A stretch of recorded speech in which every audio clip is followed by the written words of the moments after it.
anyone sleeping on Mintlayer right now, come and see us. Come back to this podcast in 12 months. You could actually nowadays, you could literally trade Solana meme coins as a full-time job, make $500 a day, and never have a day job. This is the Mooncast.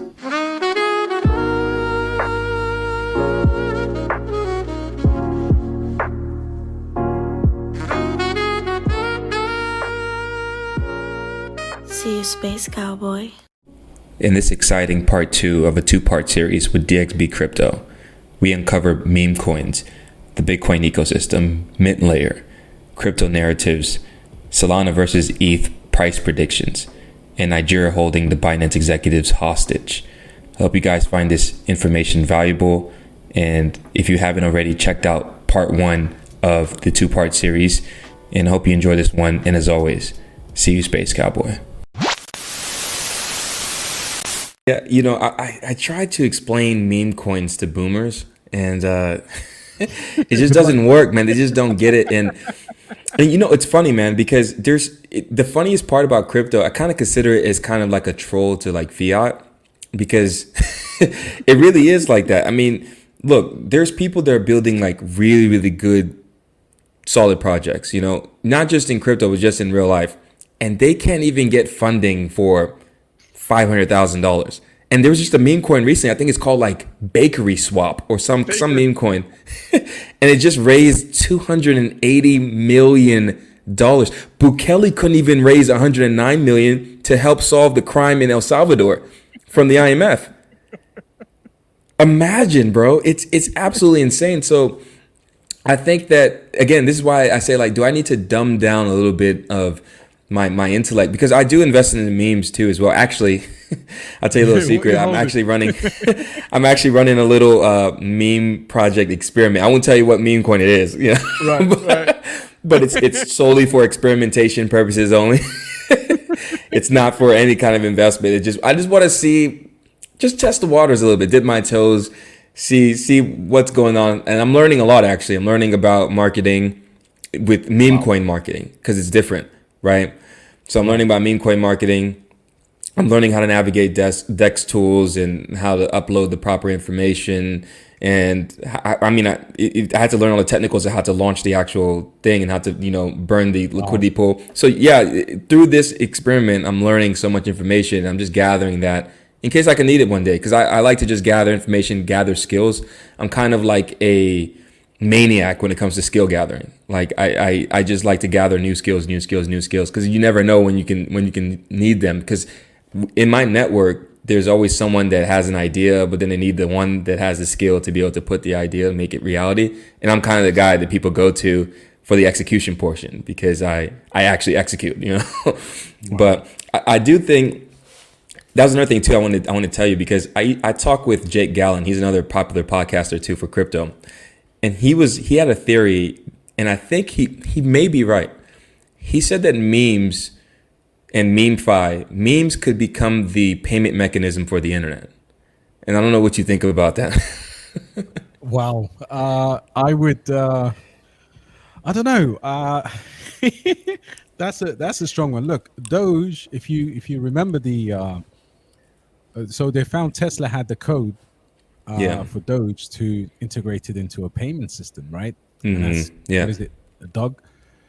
I think that will be an insult to the industry, in my opinion, because there are unbelievable projects that are completely set up for that, and I can honestly say, for example, I have a project called Alephium. It's a proof of work. It's a proof of less work. Has smart contracts. It is absolutely incredibly fast. Casper is another one that's going to come up with smart contracts, but it fills basically it solves the trilemma set up by Satoshi in his vision. Mm-hmm. So you go security and scalability, and it is super fast. So, and it's a peer-to-peer payment system. You've got so many that are doing this kind of thing, where if you look at the ecosystem, for example, of Alephium, it gives you it gives you the payments, it gives you an entire ecosystem. But if I'm sending money to you, whether it's on your mobile phone or whether it's on your desktop wallet, it comes pretty accurate. So I think memes can actually be a vehicle to onboard the masses, in my opinion. I've seen some crazy names in the last, just speculation, because at the end of the day, a project like a Casper or a Lithium needs a bit of research. You Yeah. gotta, I have to present it to somebody like you, perhaps to understand from an early stage what the benefits are for, for the world. But I think taking memes into that, as far as having that as a settlement layer, maybe with NFTs. So that could be an interesting thing where you've got, like for example, if I go to the Yas Marina Circuit to watch a concert, let's say Kendrick Lamar or something, and I've got my NFT and I get scanned, and then that's kind of on the back of a special meme set up for the event, and it becomes a collectible, and then also an entrance where I can, I can see it in Formula One, or big Yeah. events like that. But man, we've got such an amazing set of payment settlement systems, and Yeah. you got another one like Tectum. There's so many What's projects out Tectum? there. What's Tectum It's about? it's technically a layer one and a layer two, one of the fastest cryptocurrencies globally. They actually claim to be the fastest, so you could use it as a Bitcoin layer two. It's its own blockchain. Oh. It's super fast. It's around that $30 mark at the moment, and it's relatively undervalued, less than I think 300 million, if it's not gone above that since. So these projects can go into the billions in terms of their Yeah. real world applications. For Yeah. sure, they're gonna go, dude. Like, if you just look now, we're not even at the halving, and to get into the top 100, you need to be $1 billion market cap or more. And Easy. last cycle, that was the top where everything was a billion or more. So I think this cycle, you need to be 5 billion or above to get into the top 100 at peak bull. And actually, because you mentioned Bitcoin layer two, and that's what I want to talk to you a little bit about too as well. So have you been snooping around the Bitcoin ecosystem and seeing some of the gems there? Because for me, I'm a mint layer bull, and I was actually a private investor in Mintlayer too as well. So I got in super early, and I actually interviewed the CEO. I don't know if you got to Wow. see that On your podcast. channel, yeah. Yeah, Yeah. and Yeah. yeah, he's a really cool guy. Actually, my co-founder for the project, where I'm running a B2B blockchain SaaS based model for documentation and storage for logistics, but my co-founder was actually in Italy when Enrico, the CEO, was in Italy. So they actually met up and like actually had a chat and linked up for a few hours. So it's pretty cool. And so for me, it just seems like the most obvious narrative that is not getting as much attention, but is making people a lot of money, as minting new millionaires every single day with Merlin Chain. You got Space, there's Mintlayer, there's Stacks, there's Alex Labs. This new one you just told me about, Tectum. There's B2 Air. I don't know if you heard about the B2 airdrop that's dropping soon. Yes. So there's so much going on. So I'm wondering, like, how big are you into the Bitcoin ecosystem? And is that your main narrative for this upcoming bull run after the halving? Or what are your top two, top three narratives that you're looking at to sort of position yourself properly for this bull run? Well, first of all, I congratulations on that interview with the founder of Mintlayer, and I want to start with ML because I almost feel like through my channel I've been a crusader for Mintlayer, just as I was with Casper. So Yeah. I tend to see projects really early in terms of their value, and I talk about them when they're nothing, and Yeah. people buy a little bit, and then the prices just go down or sideways or whatever, and I get a lot of abuse until the green candles come, right? That's the natural Yeah. thing. But anybody who's watching, and I'm so happy that you're an early investor into Mintlayer, and and I think again, somebody like you who doesn't always go to the meme casino, Yeah. what you say here is quite very important, and I think for my community as well, who hold Mintlayer, from a technology standpoint, it's a unique product. Yeah. Absolutely, there's no denying it. And I guess the misunderstanding is tokenomics, number one. because people are only realizing now the ecosystem rewards, which is made up Yeah. large portion of the tokenomics. So I did a Yeah. video last week, and the whole video was about staking Mintlayer and getting nearly 200% APY. And now all of a sudden, you go there, and when you explain to people the number of Mintlayer completely locked up, completely being staked, and people are like, "What? This is going to happen?" Now, if you anybody who has the application will know this is now already fully integrated into Bitcoin. So you can actually have the Bitcoin wallet on the Mojito wallet. In fact, Yes. on the iOS, it's even before the Mintlayer Mojito wallet. So you can actually put the Bitcoin on there. And that tells you a lot in terms of that ecosystem. So whether it's that, whether it's Space, which is another one that I invested into, these projects are honestly for me from the market cap where they are now. Let's say we have a 300 million mint layer unlocked this time next year, and then you've got an unbelievable amount of the tokens in circulation. We're talking about minimum $30 Yeah. minimum. So I'm bullish like that too. unbelievable. And for me, I think sometimes I have to temper the expectation just to kind of talk in layman's terms, because in a bearish scenario, I'll say, okay, $16. But for me, a bearish scenario with 300 million mint layers out would be about $30. So I think sometimes people need to understand the real economics and tokenomics, and actually not married to a crypto because everybody's talking about it, but they see what this crypto is going to do in their lives. You put Yeah. $1,000 in, you get a 70x return, and you got $70,000. And I think the average man needs to really, really think about where they place the money. But I absolutely, in terms of my overall investment strategy in the BRC20 narrative, I Yeah. called few gems for the group. One of them was Orange Dex, which did Hmm. really. I mean, we did They really just well out partnered. of They it. just partnered, I think, with Mintlayer. I Mintlayer, think they just absolutely. partnered. Yeah. Yeah. Absolutely. I was just about to do a video about it. And you've Yeah. got obviously atomic swaps really, happening now, starting to see a real mint layer ecosystem. So yeah, the entire BRC20, even the meme coins on the BRC20.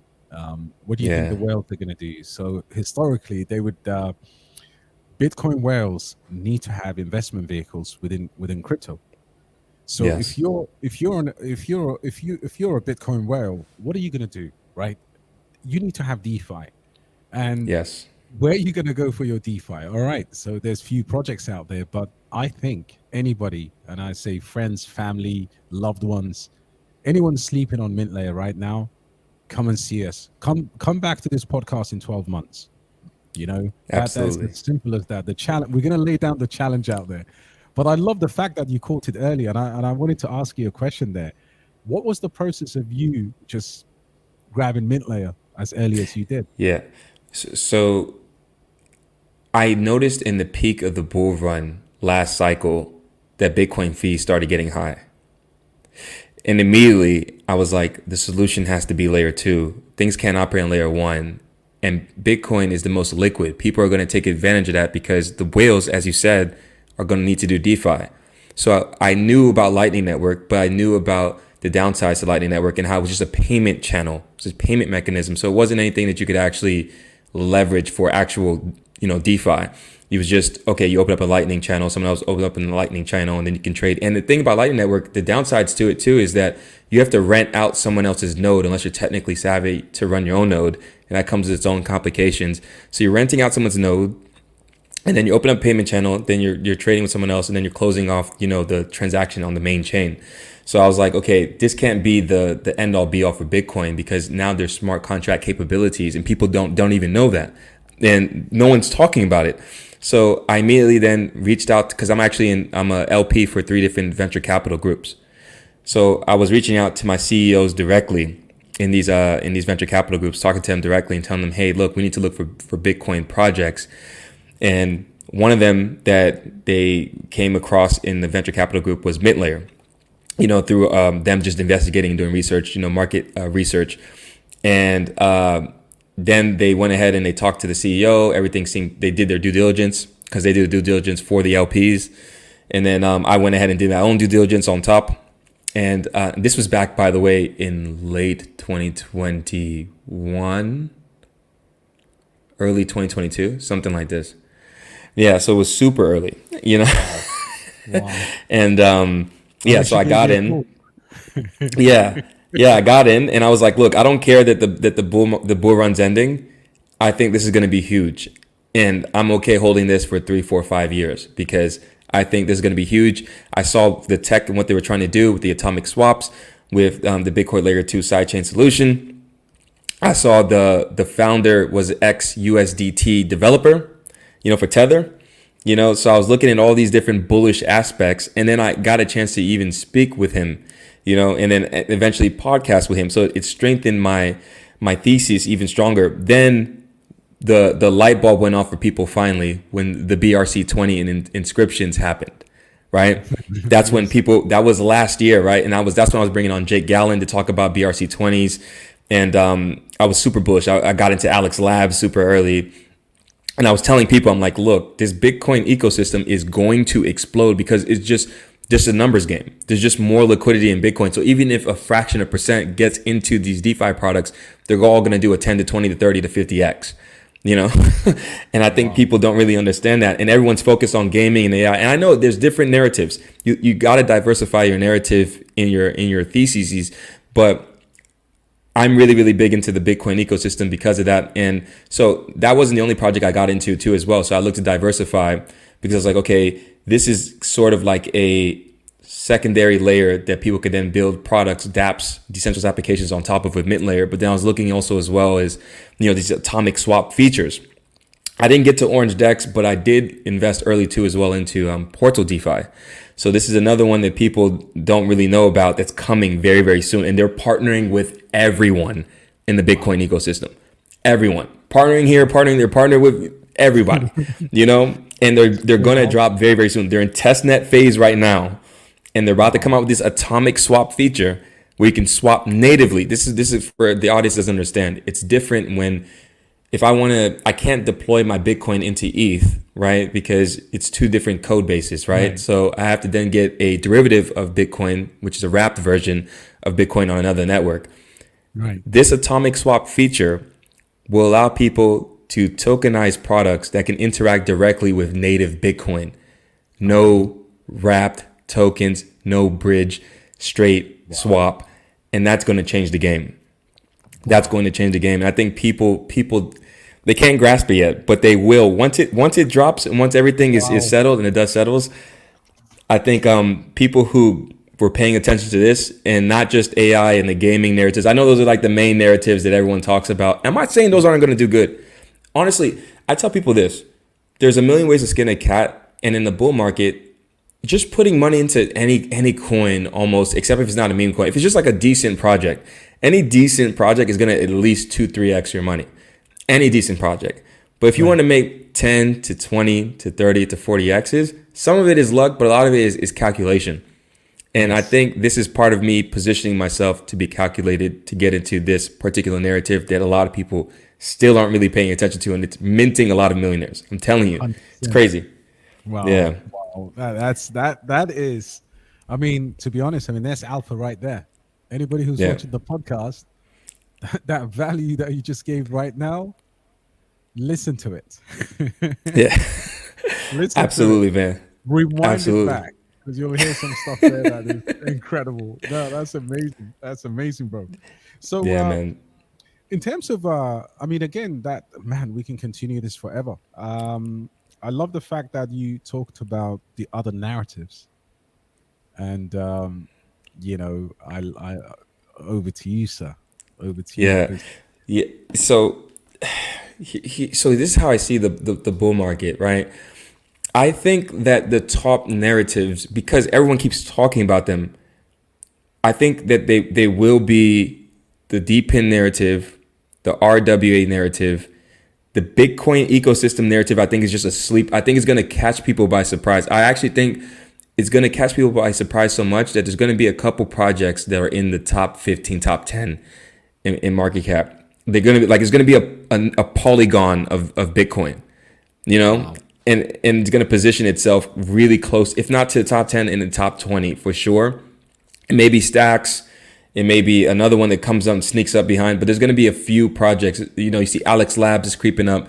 So this narrative, I like the DPIN narrative because DPIN is actually something that's actually needed. I know we get into like, okay, like what's going to pump my bags. I get it, but I actually saw a lot of issues, particularly when I traveled to Africa. And if you look at like the Wi-Fi situation, right? So they have a cable that runs through the ocean all the way to connect to Wi-Fi in the West. And that's kind of how they run Wi-Fi. So when something happens to that cable, which just recently something happened to the cable, it cut off a lot of the Wi-Fi in Western Africa, right? Wow. So they don't have their own sort of infrastructure, right? And DPIN allows them to build their own Wi-Fi infrastructure, right? When you look at the Heliums, you look at the World Mobile Tokens, you look at, you know, these different projects that are coming out to try to decentralize this Wi-Fi infrastructure and a broadband network, you know. So I think this is going to be huge. I also like the decentralization of GPU power, right? Because you see the AI wave. So that's why Render's picking up a lot too as well, because of this AI wave is it's creating a larger demand for GPU power. And it's not sustainable. So they need to outsource it. And the way to outsource it is to decentralize the GPU power. So this is why I like this DPIN narrative. The real world asset narrative is taking off because you just saw what happened with BlackRock.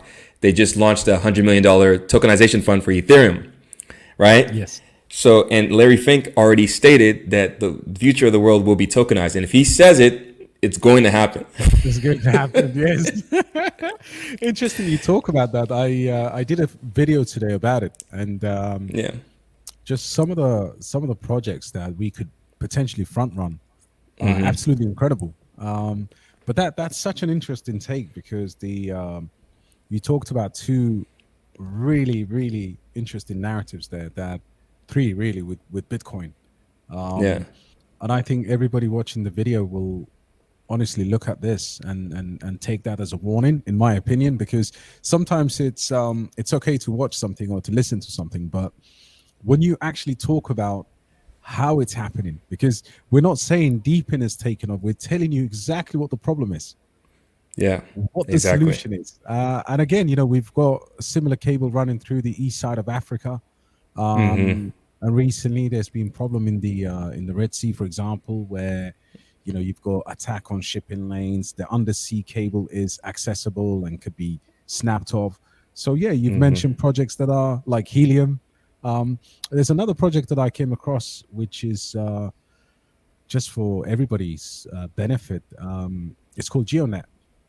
And Okay. what it does is precision GPS for things like agriculture. So if you've got like drones and stuff like that, you can actually now, because you lose connection, right?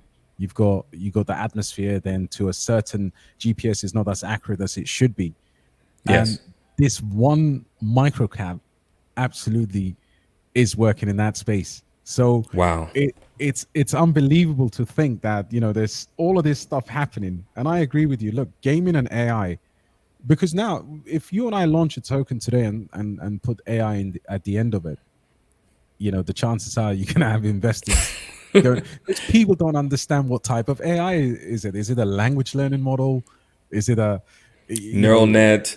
is it a Is bot? it Yeah, they don't. I actually brought somebody on my podcast to try to break down the different elements of AI because people just branch it all into one thing. And I'm like, no, there's so many different elements to it, but people don't care. The thing is, with crypto, unfortunately, right now where we're at, the stage we're at in this industry, it's mainly narratives. You know, let's just be honest. Yes, the tech and the product is cool, but if the narrative is strong, 100%. it's going to, that's what's going to pump your bags a lot, you know. So you could be in a really good look. I used to be a huge Cardano bull, right? Wow. Making money Back in there. the day, and it was I just saw the bull run passing me by last bull run. You know, I got into some other plays too. Like I got into Luna and stuff, but you know how that turned out. But Cardano's a great classic example. I'm not hating on anybody that has a card that holds Cardano, but they have a really great technical aspects to them by design, which Ethereum is slowly copying day in and day out, which is fine. Right. But the reason that they don't really pump in price is because they're already a high valuation. And to justify that valuation, you need to then have the users, and they're not able to get more users because even though they've made a lot of promises and they've made a lot of really good technical formatting, at the base layer and everything, the marketing is just not strong enough to get users to come on the chain to then help pump the chain, And so I think these XRP, Cardano, like I kind of put them in this kind of same boat of where they may win long term, but in the shorter term, I mean during these bullish uptrends that we have in these 4-year cycles, I don't think they're the best investment vehicles for you to make 10, 20, 30 X's, especially because the market caps are so high. So for instance, a beta play, I love AVAX. Do I own AVAX in my portfolio? No. The beta play is Joe, right? Yes. That's where all the meme coins are going to launch on. That's where all the traffic is going to go to. That's where you're going to get your 10 to 20X is Joe. If you just want to get a clean 10, 20X, not financial advice, but you should look into Joe. Yeah, same with Solana. Solana's great. Do I own any Solana? No, because I was crazy. So I bought Solana early, and I thought, okay, it's gonna go back down because it pumped to like 5x. Like I sold it around $60 or $70 or something like that, right? Pumped like 3, 4, 5x, something like that. And I'm thinking, okay, it's gonna go back down, like, and I can get back in. And I rotated into BTC, right? Right. And it didn't happen. And I'm literally just crying like in my sleep. I got my McDonald's T-shirt on, like that little meme, the little meme with the stick figure. Oh, bro! Just in my bed, like even at $8, even $8.90. If you remember after the FTX, so I loaded a massive bag. And it was kind of like $8, $9, $10. Went back to 14, then came back down. And it sat at $20 forever. So I remember my thinking at the time. I mean, I bought almost about 500 of them, like literally just stacked them up. And then I thought, you know what? I need to get out of this heavy position, man. This project ain't going more. $30 tops. And I'm looking at the last remaining 100 Solanas, and I'm like, what? It's going 60, 80, 100, touched 200 the other day. So luckily, I still got just about enough to keep in the portfolio. But I keep taking some out for, I'm not going to lie, for meme coins, man. Solana is the worst token to hold right now, because you send that fast to your Phantom wallet, and before you know, you're connected on Jupiter degening or Radium or something. It's the BNB of this cycle. Yeah, it is. It is. Yeah. 100%. Hey bro, I'm just trolling is something that will not just challenge your perspective, but also touch your heart and soul. It's a book that defies convention, blending art and literature into a thought-provoking masterpiece. A reflective piece of provocative art that tackles societal constructs from angles you've never considered. Hey bro, I'm just trolling delves into the very essence of our existence. It questions the technology that surrounds us, challenges our notions of beauty, stares unflinchingly into the eyes of death, and questions the boundaries of freedom. It scrutinized the educational system that molds our very future. This book is a journey, an exploration of shared human experience, and it's a work of art that refuses to be confined by tradition. It's a canvas painted with words, a melody of thought, and a testament to the power of creativity in a world dominated by algorithms and data. Visit moonboycapitalventures.com and get your hands on Hey Bro, I'm Just Trolling today. It's not just a book, it's a movement. Now let's jump back into the show. That's what I call it. It's literally the BNB of this cycle. And you're right, bro. That's the problem with Solana. Like I did a 10x on a meme coin, right? Called Solority. And I took profits and I was like, okay, what's the rotation? I just immediately went into Jupiter. It started degenning. I don't know why Solana. I don't know if it's the marketing, the coloring. It just Color, gives you that I need to degen vibes. I don't know. right? I don't know why. It's like instead of taking the profits, waiting on the pullback, you know. And you're so right. I mean, a lot of the psychology. I mean, first of all, for me, the speed, the colors, um, the fees, the fact that you get pictures of these tokens in your wallet. Like, Yeah. I can't sync proper projects into MetaMask. Looks horrible. Windows 94. Absolute. I mean, anytime I have to go and use Ethereum, I'm like, okay, you know what? If I can buy that on Base or any other way to interact with that ecosystem, but I absolutely Yeah. hate it. With Solana, my last 100 souls started dwindling, and I look at my Phantom wallet and the names of the meme tokens I have, bro, just unbelievable. I'm like, this is a bunch of swear words, like literally. And I keep buying some more. The last one I bought yesterday was and we did about 3-4x on it. Was one called, what was it? Dog with bag.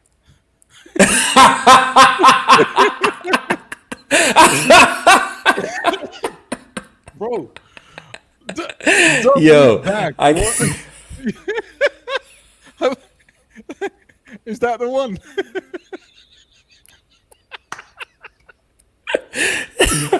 dude, I can't. Oh man, this again. This is why I can never be in any other industry. Right. I can't do it. It's too much fun. It's too Unbelievable. much Dog fun, with bag, man. bro. Yeah, but this is the thing. It sounds crazy, but that will probably outperform Tesla this year. Yeah, you probably will. And you know what's funny, right? There's another funny one called Osas. If you remember the whole meme of Osas that came out a couple of days ago, last week, and just went over $3 million in valuation in no time. Really? Are you Honestly, serious? I couldn't believe the Osas meme. Afterwards, it died very quickly, but you could actually nowadays you could literally trade Solana meme coins as a full-time job, make $500 a day, and never have a day job. Yeah. That's how No, crazy it you're is. absolutely right. Yeah, it's. I'm wondering, what's your price target for Solana at the peak bull? Like, what do you imagine it to be? Do you think it's going to get past $500? Is it going to go to half a trillion? I think it's going to get to half a trillion market cap. That's just me personally, but I don't know what you think.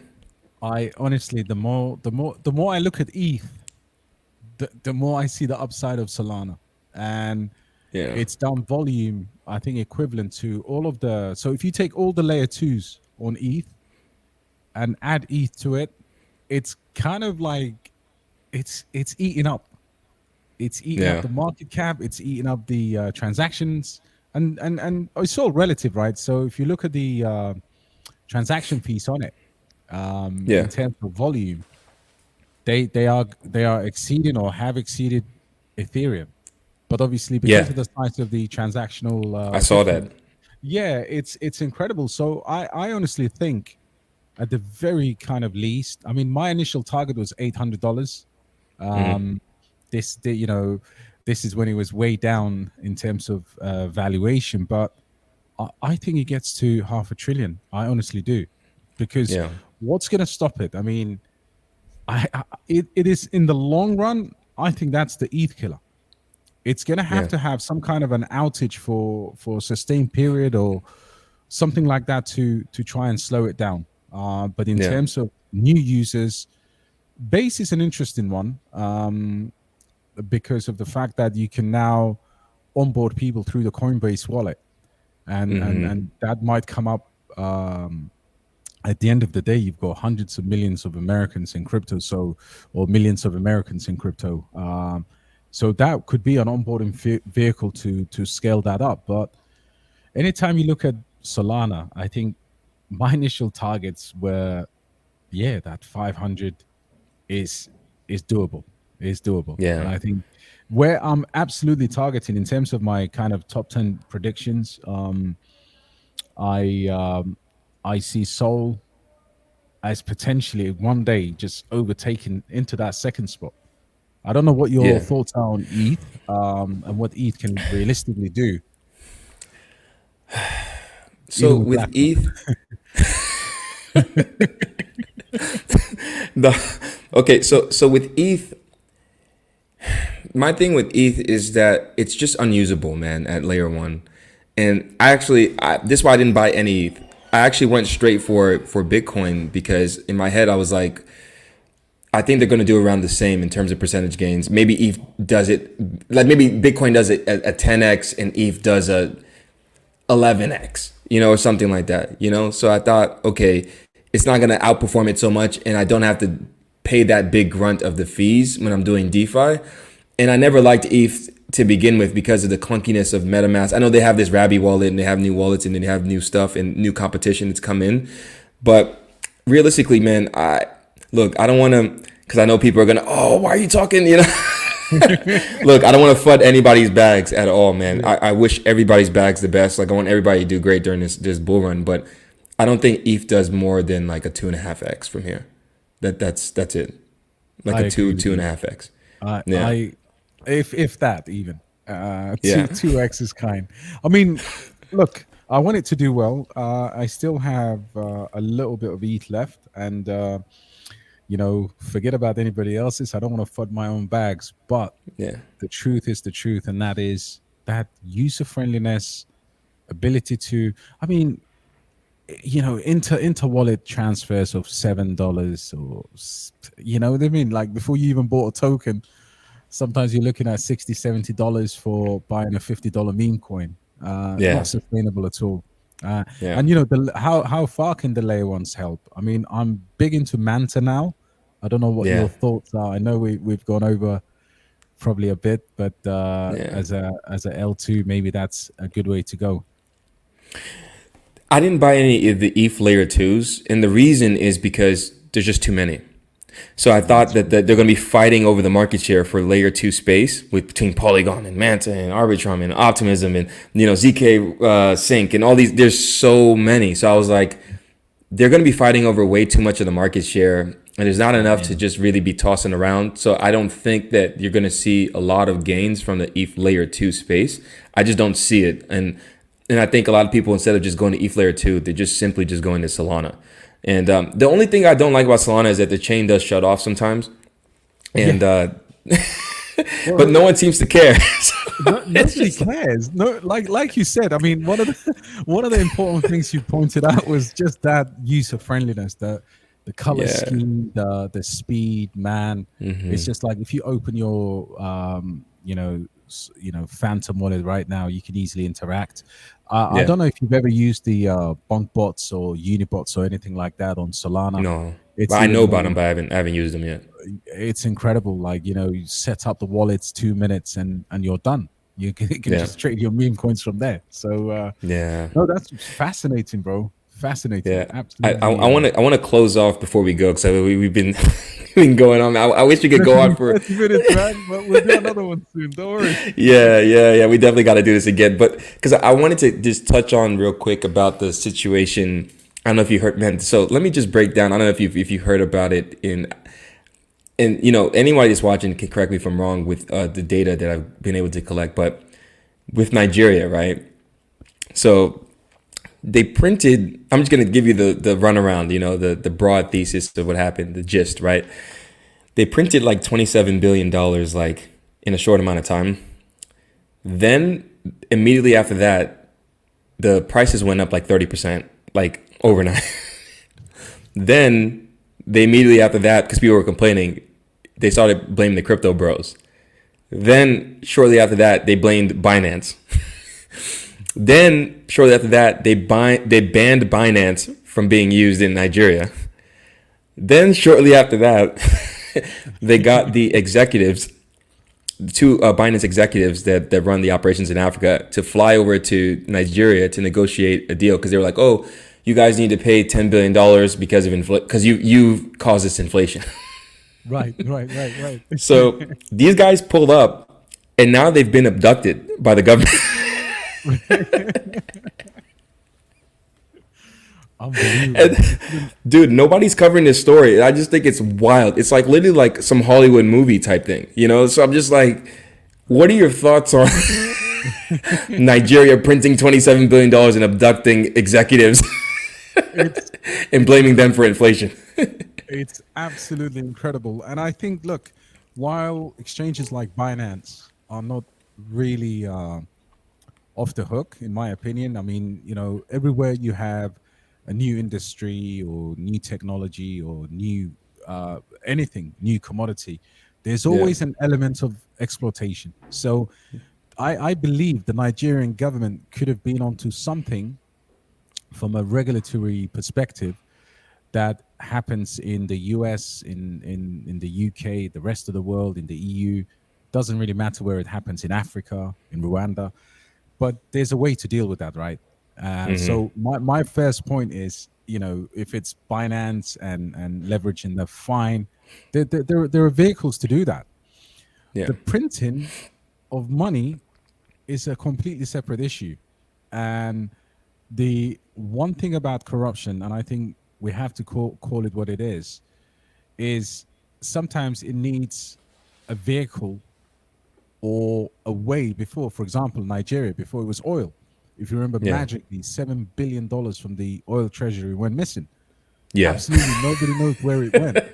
And then the Yeah. minister got blamed for misappropriating those funds. But I'm sure that there's been a massive, it wasn't just her. So taking Binance issue aside, there's another element where Africa in general, in terms of certain governments, are taking their people and absolutely, and it happens in the US. So let me just call Yes. out not only Africa, but for example, a lot of my private members in my group, they can't do simple DeFi, and they're United States citizens, right? They can't use Yeah. Mexi or Gate.io. By the time everybody buys what they need to buy, and it gets listed on Coinbase, we're already up at 100x. Now, Yeah. where's the benefit for the American consumer in that? And you can also argue what what the Nigerian government did in the case with Binance, is they requested user data. Yeah. Then they changed their mind and they said, "Listen, don't give us every user, give us the top 100 traders." So it gets more preposterous, right? Yeah. And I have, for example, I have a Nigerian guy who works for me, a brilliant kid who I try to employ people for the channel from different parts of the world just to give more opportunity to everyone. And this kid is really special. He's my Discord guy. He's always doing his thing, and I send money to him using Binance Yeah. through BNB and that type of thing. And just to think, he would never have that opportunity for me to pay him in crypto, because the government, who don't actually provide jobs for the youth, are now all of a sudden banning these activities, coming after the largest, instead of saying, okay, you know what, you pay your fine, slap in the Yeah. wrist.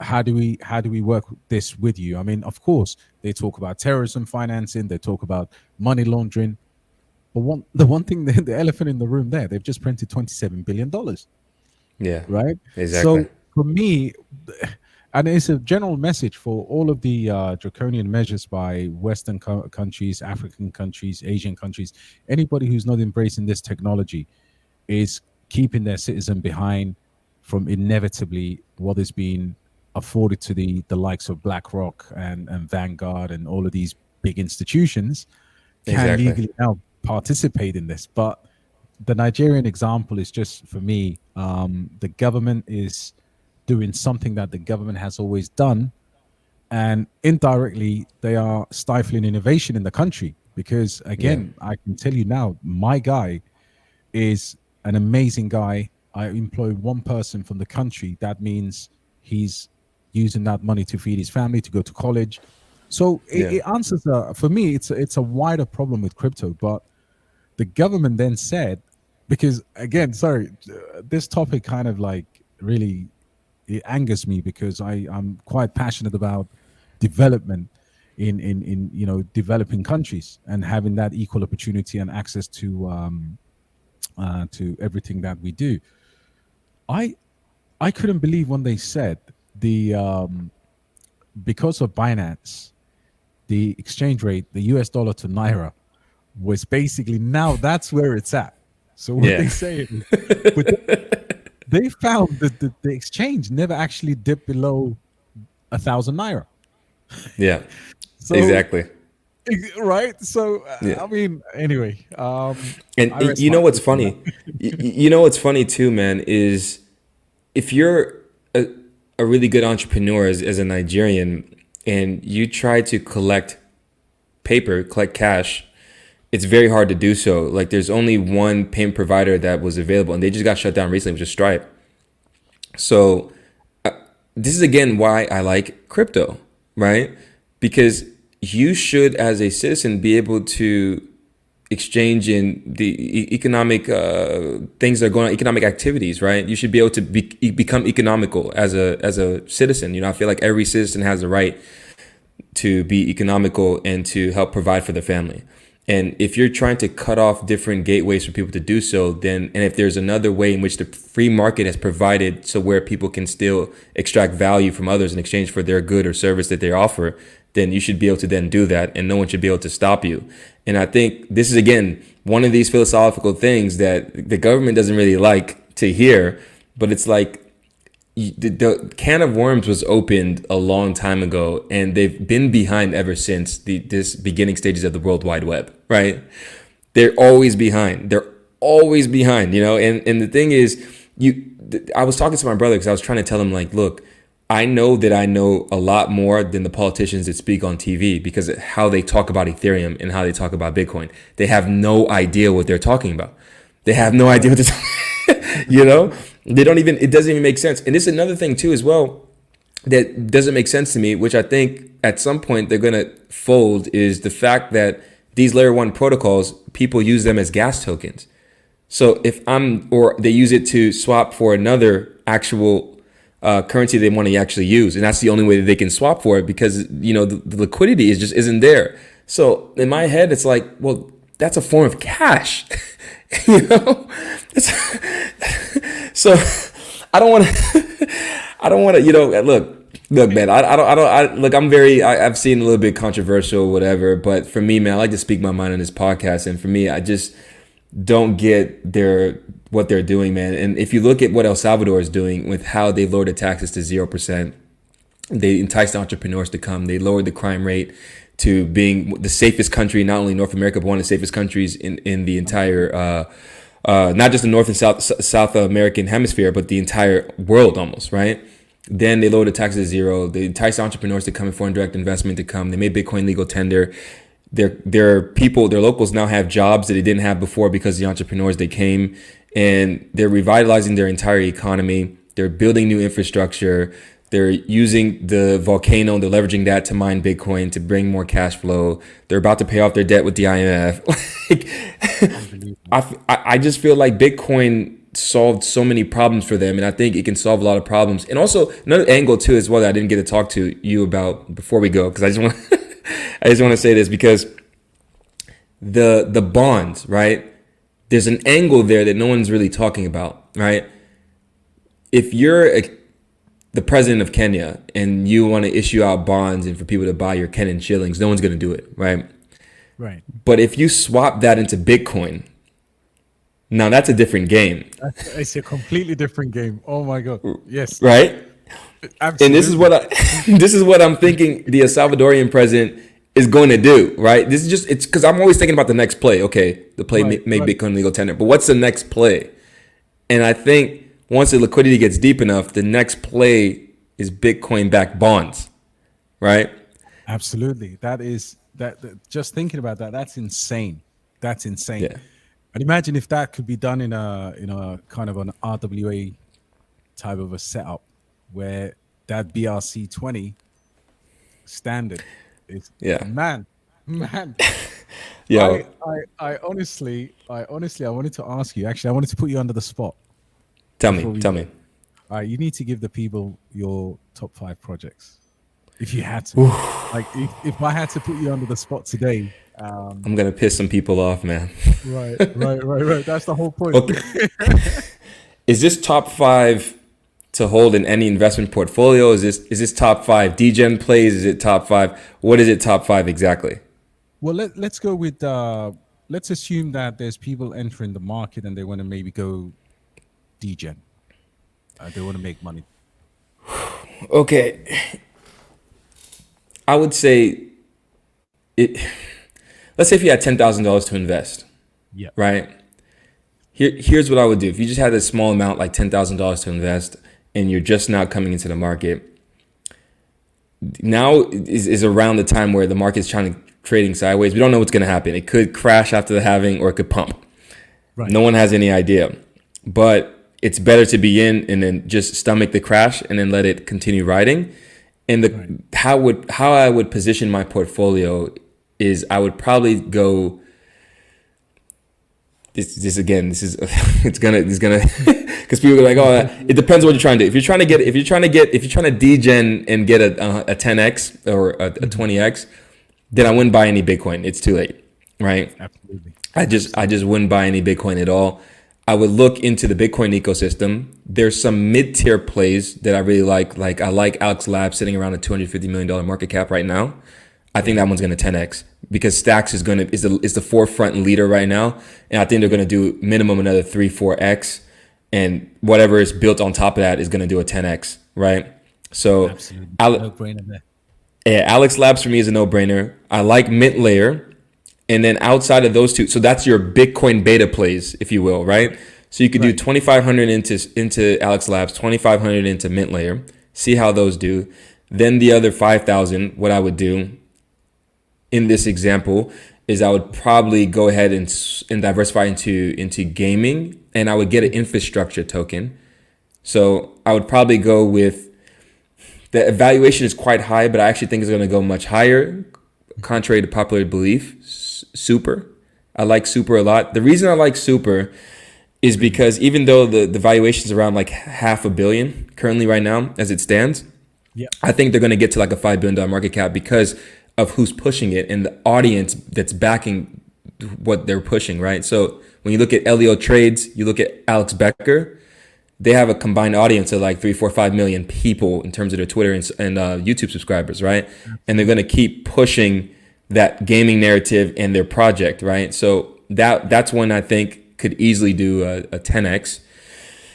And then so you could maybe put, let's say you could go 2, and then the other 3,000 you could put 1,515. You know, so let's say 2,000 into Super, and then 1,515.